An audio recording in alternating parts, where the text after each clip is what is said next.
Hey everyone, Renee here. I have a haul video for you. I haven't done one of these in such a long time. I've pretty much been hauling throughout my entire stay in Asia. I arrived with nothing because that is the right thing to do. I love being immersed again in Asian beauty and even the European options that aren't accessible to me in the States. And of course, the sunscreens. That in and of itself was a haul and a half. I got a lot of sunscreens to talk about. This will most likely be split into a few parts. I don't know if I can contain everything in one video. My hauls really started at the end of the summer last year, and there have been formulas that I've gone through entirely more than once. This video is in collaboration with Stylevana, which just has such a vast array of my favorite Asian beauty. So I'm able to link everything back there, and it makes it all accessible. I also have a code for you, which will give you 10% off your entire order site-wide, which includes their non-beauty items as well. And if your order exceeds a certain amount, then you can get an additional 15% off. I will put that information in the description box down below. Cleansers seem like the natural place to start, so Pyunkang Deep Cleansing Oil. This brand will always have a special place in my heart. I remember when I first discovered them and did a video about 6 years ago, I was just so excited. I love medicinal skincare. Oil-based cleansers is a more recent category for them, finally. This one is about as lightweight as it comes in texture without compromising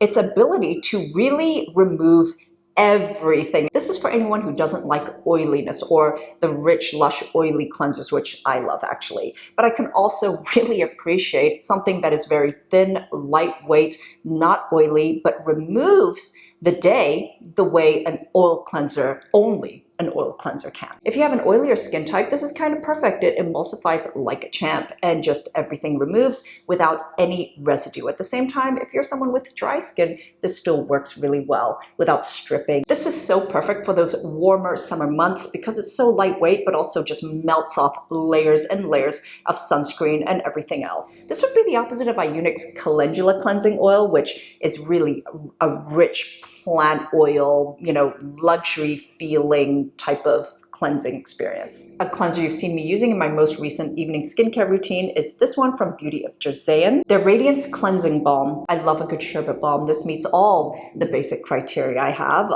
Can't sting the eyes, has to remove all my stubborn eye makeup completely. Everything has to sort of melt effortlessly off my skin, and it has to emulsify and rinse off clean without residue. Unlike most, if not all, Korean sherbet balms, this doesn't contain polyurethane in it. There's also no fragrance for anyone who's sensitive to that. I have a lot more enthusiasm towards first cleansers than I do second cleansers, but one that I found quite special is from Isntree, their Green Tea Fresh Cleanser. So this is your gel cleanser that's low foaming, and for the days where I feel like I need a bit more of a deeper cleanser, the days where I just feel a little more oily, congested. So great for normal to oilier skin days or going into the warmer summer months. But what really excites me about this has green tea leaves, green tea powder, green tea extract, all from Jeju Island. I personally have frolicked through green tea fields in Jeju Island. You can see it throughout the formula.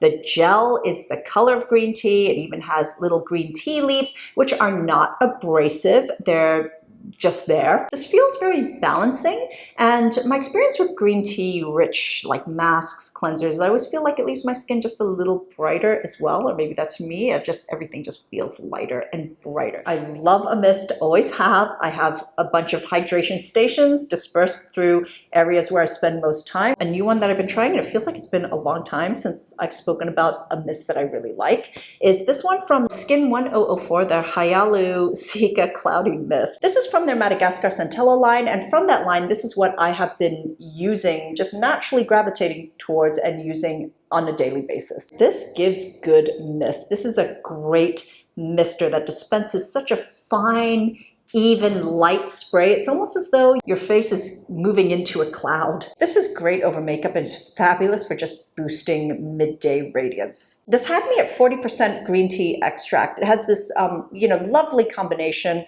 of green tea extract and Centella asiatica from, of course, Madagascar. This is instantly calming on the skin as well as hydrating. There's no oil in here. There's nothing heavy about it, but at the same time, it doesn't feel like just when you're spritzing plain water in your skin where it just disappears. There's a very faint natural scent that doesn't last very long that comes from the rose water. And it just, the whole experience is just so lovely. One of the first things that caught my eye when I was shopping at one of my favorite stores was a display that had this newness from Hada Labo. These are their HA or hyaluronic acid supreme concentrates. I've tried them all, the Cica, the Cera, and the Vita. I go through hydrating serums really quite quickly. The latest that I've been trying is the Vita, and this is probably my favorite of all three. Actually, their user experience is really similar. They all have this beautiful glossing effect on the skin. These are more intense treatments than the lotions, which are very simple hydrating formulas. This has mainly niacinamide in it, and I do just love the way it makes my skin look and feel. There's something very calming about this. This is what I've been using in my routines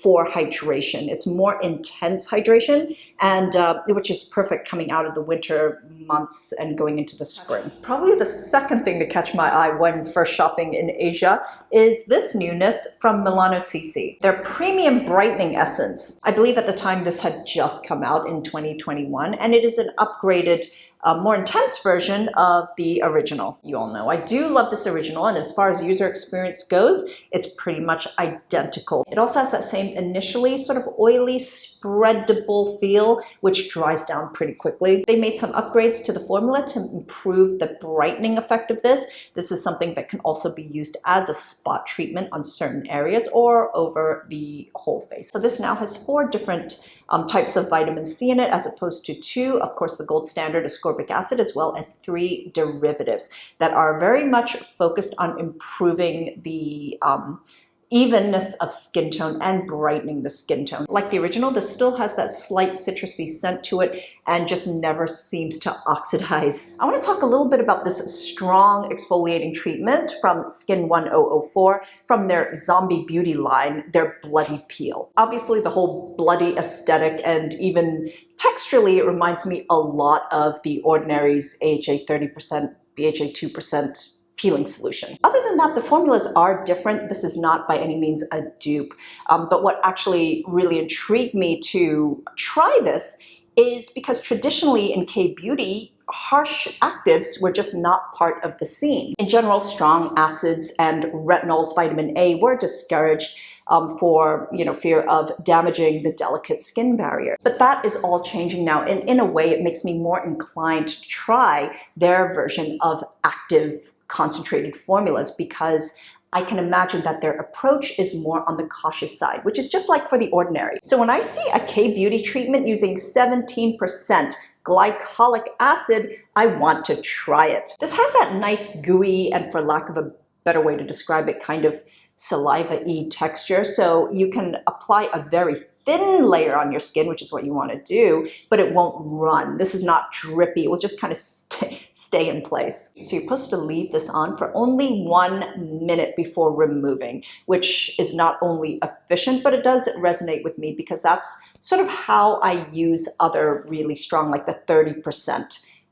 treatments like this. So I've been pretty impressed by my experience of this. Obviously, it will differ from skin type to skin type, but for me, who tends to have more sensitive reactive skin, especially towards stronger actives, I felt very little discomfort from this. There was a slight tingling, but there was no redness or anything. But also, I do approach these formulas with a lot of caution. Like I said, I apply a very small amount and make it go as far as it possibly can. I don't even apply this all over. I apply it on just certain areas that need more help because there's just more crust. I will say though, for me, and this is another reason why I tend to be quite conservative when using treatments like this, is that the effects tend to have a bit of a delay. So usually a day or 2 afterwards, that's when I really will feel the effects of the peel. But still, I haven't experienced like that redness or the heat that comes with inflammation, so that's good. This has some calming ingredients. It actually has a good amount of niacinamide in it,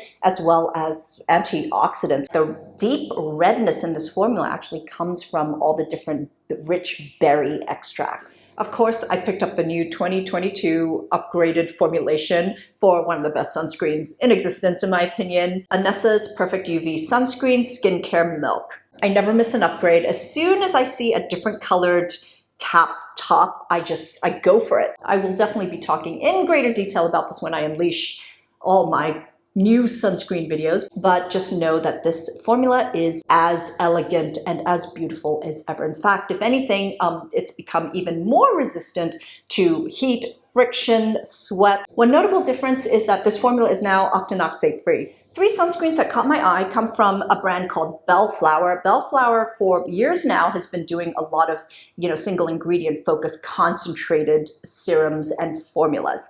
But they have these 3 sunscreens, and whenever I see more than one, I feel like I just have to experience for myself what the differences are. So this I can explain to you. I'm going to start with the one that I've used the most and have squeezed to emptiness. Their Avocado Moisture Sunscreen. All of these have an SPF of 50 with a PA of 4 pluses. This uses all chemical filters and is the most moisturizing, comforting, and silky of the 3. So this is something that I made great use of through winter and the beginning of spring. This is not by any means heavy. In fact, it feels so silky on the skin, but this is moisturizing. I think if you're someone with normal to oily skin, you could actually replace moisturizer with this. It blends out to nothing. There's no cast whatsoever. This has, some really good, well-aging avocado fruit extract, adenosine, as well as niacinamide and Centella asiatica. It really is very comforting. The Watermelon Fresh Sunscreen is great for normal to oily skin types, or just fabulous for summer because it is so light and gelish. When you apply it, it feels very light and hydrating. It's got a thinner texture.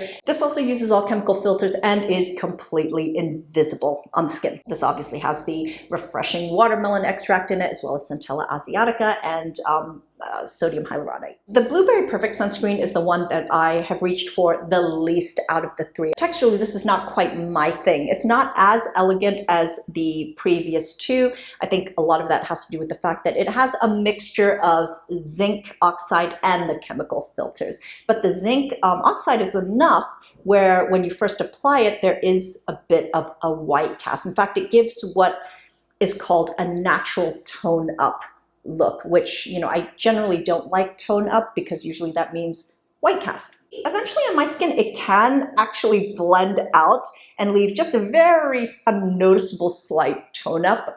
But I think the texture also is a little too thick for me. It is actually quite heavy. It's just a bit too much given so many other better options. I've gushed about this in my most recent skincare routine. It truly is one of my new favorites from Isntree, their hyaluronic acid watery sun gel with an SPF of 50 and PA of 4 pluses. This is such an elegant sunscreen and one that I feel would suit a wide range of different skin types and skin conditions. The texture is so silky. It's of a light creamy gel. The minute you apply it, it just feels so hydrating on the skin. It contains 8 different types of hyaluronic acid with 3 different weights to just really kind of plump out the layers. It also has this really refreshing cooling effect as well, but that doesn't come from, like any kind of menthol or anything. It's just a very natural cooling effect. The finish of this is about as natural and flattering as it gets. It's not necessarily dry touch or mattifying, but it also isn't overly like shiny or anything like that either. It's just like how your skin would look after you apply a really hydrating, lightweight moisturizer. I also really appreciate that they published the results of their clinical trials on the website as well. Another favorite that was in my most recent skincare routine, I can't get enough of this one from Beauty of Joseon, their Relief Sun Rice and Probiotics with an SPF of 50 and a PA of 4 pluses. This is slightly more on the moisturizing side. It's just a little creamier than this one, which is super hydrating. But yeah, if you have drier skin or it's drier outside, or even if you just want a good moisturizer replacement that also has great UV protection, that is what this is for. This is still silky enough though, where I can apply it on top of moisturizer and it won't feel heavy or congesting or anything like that. This is not by any means a very dense texture. Honestly, I feel like this just makes my skin look better, which is a huge plus, especially when it comes to sunscreen. I like how this looks and wears under makeup as well. It gives my skin that nice, healthy kind of a healthy glow. It might be all the rice in here. This has 30% rice extract and a grains probiotic complex. But I feel that formulas that have all the rice bran and rice extract always tends to make my skin look more I don't know, mochi-like. So that's it for this haul. There may be more to come because there certainly is more. I hope you enjoyed this and also maybe even found a few things you'd like to try. Thank you so much for watching. As always, I'm wishing you great skin health. Bye.